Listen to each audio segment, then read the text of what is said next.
So this is going to be episode 2 in our series of going through and producing a song with Anderson Ellswick. I'm producing his new EP, and so last week on the channel I put a video out talking about getting scratch tracks and beginning progress on his new record, and said that I wanted to basically make a series where we go through every step of the record making process. And after I posted that video, I immediately thought to myself, everybody should probably get a little tour of the studio just so you can see what is here and the things that are available to us. Because what I want to happen is, as we go through this process and Anderson and I are making the record with the various musicians that we're going to hire and working on the different songs and trying different ideas that are going to come to us throughout the process, I think that it'll be really cool to keep the community involved, and somebody may throw out a suggestion on the one song, Broken Man, that is the song that we're going to feature all of the recording for on this channel. Someone may come up with an idea that is really cool, but you might find that it's easier to suggest something like that if you actually know what's here and what options we have to work with us. Also, it's just kind of a nerdy thing. As recording guys, we like to talk about our gear and we like to show our gear off, and so I think, to that end, it makes some sense just for the sake of content to put out something like this, just because it's fun to show what we have here. So that's what we're going to do today. We're going to do a studio tour and walk through and kind of tell the story of Gem City Studios. So let's do that. So before I continue with the studio tour, I think it's really important to give kind of a brief history of how I ended up in a recording studio in Jellicoe, how I started it, and how we've gotten to the point where we are now. So 6-ish years ago, I had been doing some part-time hobbyist, basically. Now, I wouldn't even call it part-time, mostly hobbyist level recording in my house. I was experimenting with recording the band at my church and had also put a Pro Tools rig into my church specifically so we could record the sermons each week. And I was a full-time IT guy at a hospital, and I was driving on the road that goes next to the studio every day. And at the time, I was thinking, man, wouldn't it be great if there was just a place that I had that wasn't in my house that I could put a studio and could be kind of a place that, I just charged enough money to make it worthwhile to have the place and got to record some people and record some music. And gosh, that would be fun, wouldn't it? And so I started seeing this church and I started asking about it, and I ended up getting to lease the building. And so over the next couple of years, I was part-time and doing recordings in there, and at first it was just the kind of thing where I brought a lot of people in for free or for no money, and then eventually started charging more money until eventually it started to become kind of a part-time job, and I was in the studio almost every day after work and almost every weekend, if not every weekend, for the better part of a year and a half. And about that time is when I started working for Warren Hewart in LA, and then after working for Warren for a year and a half, I felt like I was doing more video editing and less recording out of the studio, and I wanted to do more recording. And so I ended up pulling away from that and starting to do some live sound gigs to pad my schedule, but was in the studio full time, and it just continued to grow from there. I started getting more clients, I kept raising my rates, and eventually it became the full-time, the main thing that I do. Now, I still do live sound from time to time. I have a contract weekly at the church that my wife and I go to, and so I do live sound there, and then I do live sound at Austin City Saloon in Corbin, Kentucky. I mix a lot of country bands up there on the weekends when I don't have a band in the studio or don't have something else to do related to the studio. But day in and day out, I'm right here in the studio. Well, right around the time that I started getting more into doing live sound and I had stopped editing video for Produce Like a Pro, I started looking for a console to put into the studio, and I found one in Atlanta, Georgia. And the owner of the console was storing it at Glow in the Dark Studios which was owned by Matt Goldman. And so I went down there to pick up this DDA console that I was going to install here at Gem City Studios. And I went down, and it was super exciting because I've always been a huge fan of Matt's work, was a big fan of all the Under Oath records. And so I was excited just to go and get to meet him and then bring this console back to put in my studio. Well, Matt and I started talking, and he was right in the middle of getting ready to close up Glow in the Dark and was looking for a place to park his gear and also still be able to make records. And so through conversation, he found out that I was really just beginning my career and getting more and more into making record making as a full-time job. And we just kind of figured out through the conversation that I had a large space and he had a lot of gear, and so it kind of made sense for us to partner up and for him to move the gear that was at Glow in the Dark up here to this studio and for us to share the space. And it's worked out beautifully. We've been here for over a year and a half together sharing the space, and about once a month Matt will come up for a week and a half. And so it was really cool for me too, because I went from having a space and having some gear. I had microphones and guitar amplifiers and drums and some mic pre's and things like that, but I didn't have a console, didn't have any outboard equipment. I was using a UAD Apollo at the time, and was really enjoying doing that. To kind of overnight ended up having a console and all the outboard gear that you're going to end up seeing in this tour. And also, as kind of a byproduct of this relationship, have just learned a ton from Goldman, who is definitely someone that I looked up to in the recording industry as I was coming up and beginning to learn things. And over the course of the year, have continued to just learn a ton of stuff from Matt. And so it's been incredibly beneficial and just a lot of fun for me to have him here and for him to be a part of the story of Gem City Studios. So that said, that's kind of the history and where we are today. Let's jump in and let's look at some gear. So right when you first walk into the room from the hallway, which is there to our left, there's this shelf of guitars and cases. And if I can get up there we go. We got some cases up there. But anyways, this is just where all of Matt and I's guitar cases are. And some of them we keep the guitars just in there until we need them. But that's right there. And then just beyond that, we have my piano. And there's Goldman's J45, which is the most beautiful sounding acoustic that you'll probably ever play. And then my little 335-ish Firefly guitar, which I'm going to do a YouTube video on that soon, hopefully. But this is my piano. I got this from the CEO of the hospital when I worked there. He was leaving and didn't want to move it when he was moving away. And then on top of the piano, we've got Goldman's household trophy, which is cool and kind of funny. I got that at the end of doing that record with our friend Nate Washburn.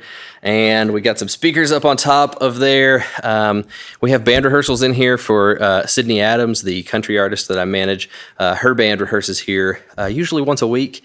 And then right above all of that is this awesome, let's see if I can get in on a little tighter on that. This awesome knight on a horse frame with a sword on it that my wife got me at like a flea market or whatever. So, and then the rest of the rehearsal sound system kind of lives right here. And Goldman has a empty 4x12 cab that used to belong to the Chariot, and that's just there because we needed something to set stuff on. Here's our mic cables, different colors, mean different lengths, and then they're on these little spools that are like your, I don't know, garden hose or electrical cord, like spools you can get at Lowe's. That makes it really easy to just kind of put them away and keep them organized. And then this is kind of the mic, I guess, locker. So there's clips and mounts. See if I can, there we go, 57s, 58s. I'm not going to go through every microphone, but just kind of give you a peek in. Dynamic microphones, condenser mics. There's some ribbons here and a random tube mic. And then there's some other ribbon microphones here. And we got these old RCA mics that have that guy. I don't know what the model is. I can't ever remember the number of that model. But that's it. And then we also have Goldman's 74 Junior under a gravel switch koozie. So the koozies are just on them to kind of keep the dust off. So just slip these guys back on there. Rye Davis, he's not done any work with Rye, but Rye's a good feller. He plays country music up at the saloon where I mix. And then we got a, what is this thing? This is like an NS10 speaker, so it's a sub kick basically. So that's microphones. And then these other drawers have some just like random odds and ends stuff that doesn't get used very much. I got some pedals. Of course, the SGI does get used. Foot switch to the dual rectifier. Some other random pedals, a Chaos Korg thing. So some cool stuff in there. And then this little closet back here is kind of just the stuff closet. There's just cables and adapters, and we've got spare parts of the console and electronic projects. And so that's what this closet, drum heads, drum parts. So all kinds of stuff, and it's labeled, heads are labeled. I've got 16 inches there, 13 inches there, 12-inch and miscellaneous ones. Oh, kids, this isn't PG anymore. So there we go. All right. And then here's a kind of just showing you the room. All right, so let's see here. We've got these big gobos that Goldman and I built when he was first moving up here, and these are pretty nice. They give us a lot of options in the room. They're super thick. It's basically I think this is an 8. This is a 1x8. But we have it with the first 4 inches is stuffed with Roxul, and then there is 2 layers of drywall and then a layer of plywood that's on the back. So it's got a hard side and a soft side, and they're on wheels, and they're just a full sheet of plywood, 8 foot by 4 foot. And then if anybody is watching this and you were at Glow in the Dark ever, you might recognize these 2 guys. They came up from Glow in the Dark. Some of those gobos. And then we have, let's see here. This is Matt's drum set. This is like a 79 or 80 Gretsch stop sign badge, and it rocks. It's awesome. And then over here we have, this is my organ. It's like a 70s Hammond E122. And then this, I haven't done a video about this yet either, but I want to.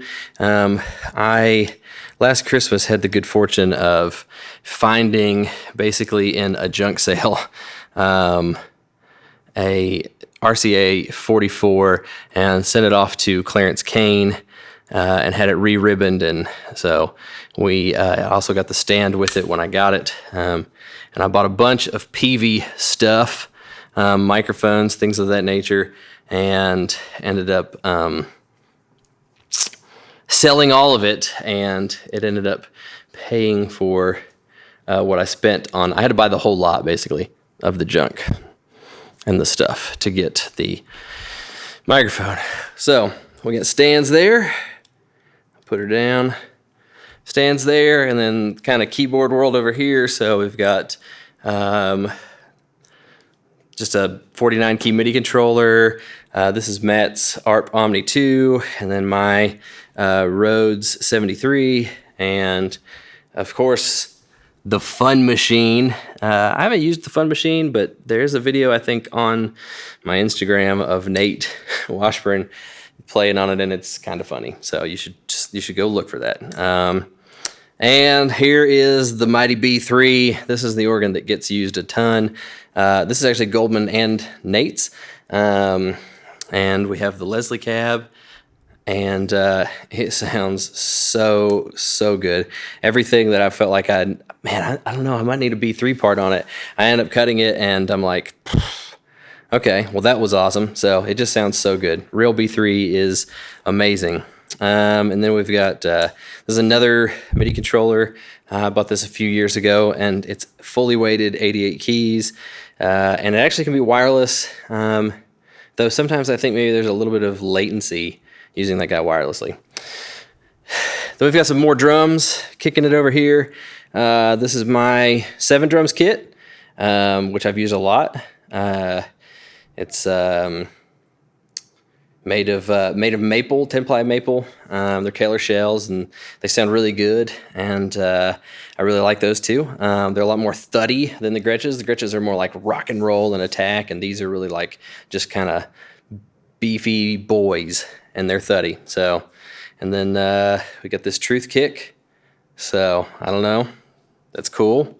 It's big. It's 28. And then we got a vintage Ludwig blue badge, and then we got some shells. Like I think I've never done this, but I think Goldman will make like kick tunnels out of those. So, and we've got an Ampeg cab that needs repaired, and another Ampeg cab that was looks like it was maybe a Chariot cab that Goldman brought up with him. So that's cool. And then we got another Ampeg cab, and this is like the awesomest cab that you've ever heard. That it's one of these V4 cabs from the 70s, and it's just fantastic. So, and then yeah, it's got G12 30s and vintage 30s in it, I think. And then we got a Mesa cab. This old Silvertone is pretty sick. It's cool how the knobs are on the side, and it's got like this refrigerator handle on top, so that's neat. The old jazz chorus for whenever you need to get guitar intros that sound like Metallica, you know, Unforgiven and stuff like that. Then this is like a vintage Marshall cab, and this is a vintage Mesa cab.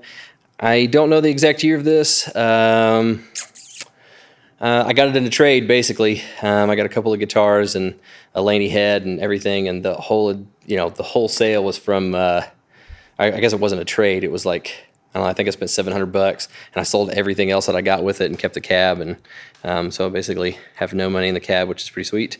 This is Goldman's Princeton, and there's my deluxe reverb reissue, and a Greer cab, and we got our hearbacks here, and got a few other amps just kicking it over here. AC-15, a Shaw, full tilt, EVH, Thunderverb. So we get lots and lots of fun amplifiers. And then we come in here to the control room, and the guitar rack is right here.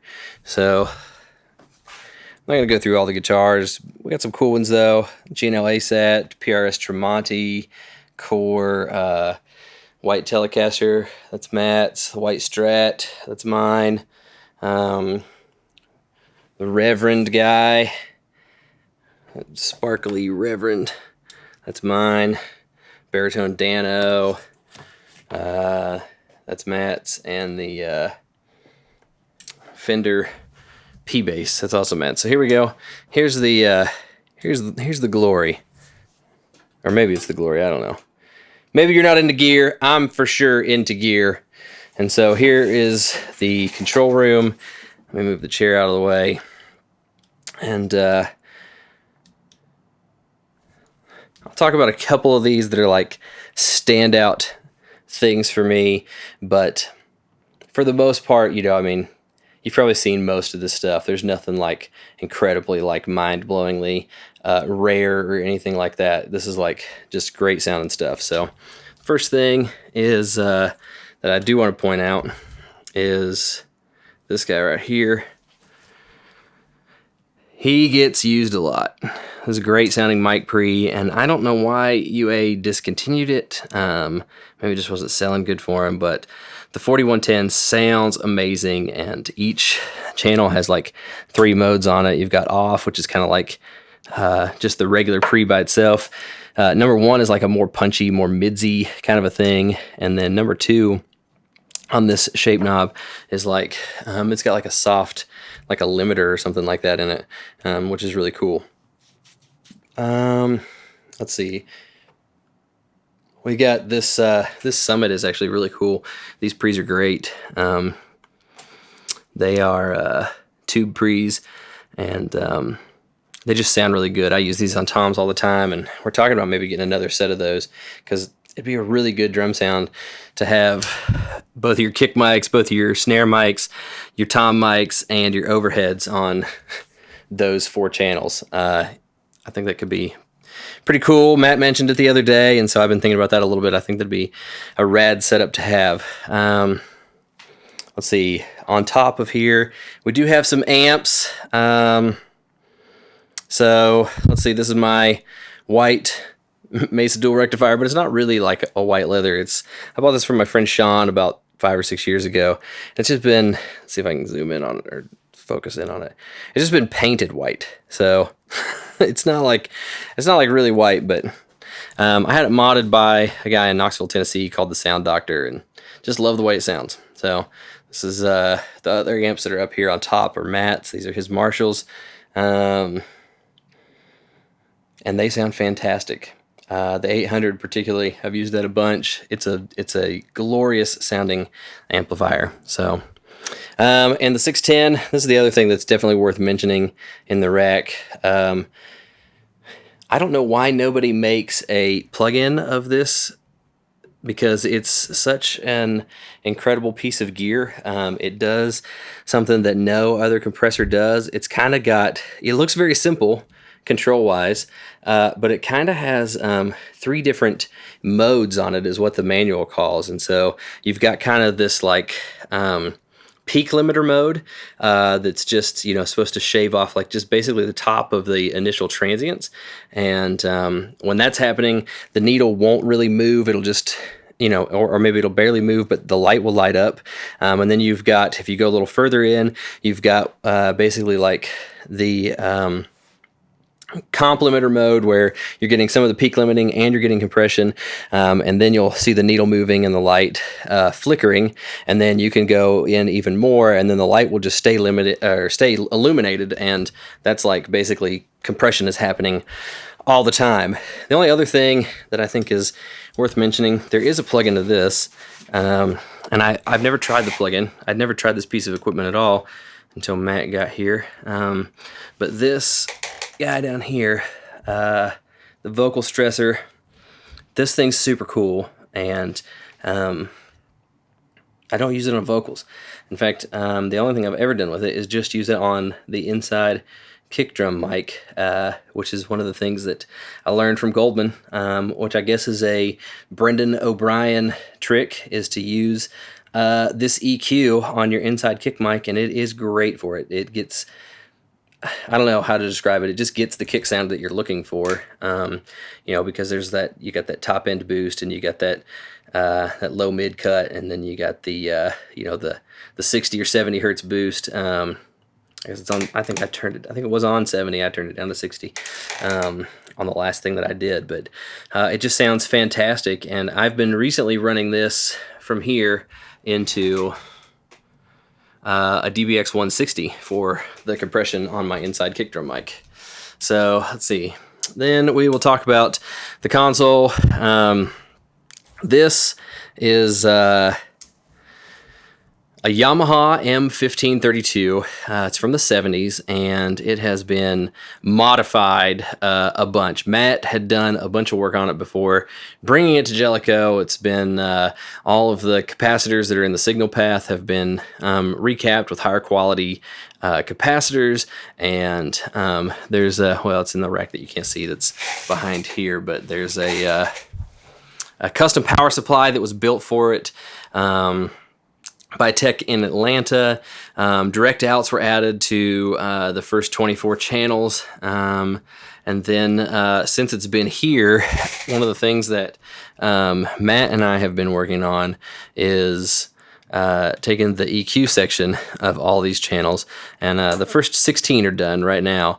And we are replacing the stock Yamaha EQs with an inductor-based design by a guy that you can find on Google if you just look up Flying Eye Pro. His name's Chris, and I believe he's actually Humphreys McGee's front of house tech, or he was, or maybe he still is. I can't remember, but anyways, it's his design, and they're very musical and very wide, and it's a lot of fun having those EQs in the console, because it's also transformer in and out on this desk also, so it's really punchy and kind of API-ish sounding, and so it kind of makes sense to have that inductor-based EQ design in here too, which I guess is kind of like a, I don't know, somebody can correct me if I'm wrong, I don't remember the numbers, but it's like a 560 or 550 or something like that. So so that's basically the A room. We got the pedal shelf over here. Obviously, I'm not going to take the time to go through every freaking pedal we have, because there's a bunch between all of mine and all of Matt's. And we are running a 12-core Mac Pro that I just upgraded for Goldman. That was his computer, and I put two of the whatever the biggest Xeons are, the 5690s, 3.46 ones or whatever. So that's the B room. Let's go see just a little bit more of the studio. So this is the B room, and it's down here on the other side of the studio. And this is one of the ways that Matt and I are able to kind of work around each other when he comes up here is that I try to schedule all of my tracking projects whenever he's not here, so that I could use the A room and use the tracking room. And then when he's up here doing a project, I will come down here to the B room and end up doing some mixing in this room, or editing, whatever it is that I've got. This is where I also edit all the YouTube videos for the channel. So this is the B room, and it's just a Universal Audio Apollo quad core, first gen one, so super, not super new or anything like that.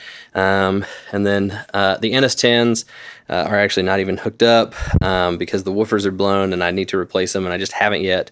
So everything that I'm doing is on the same, well, not the same, but same line, the Persona Scepter speakers, which are also in the A room.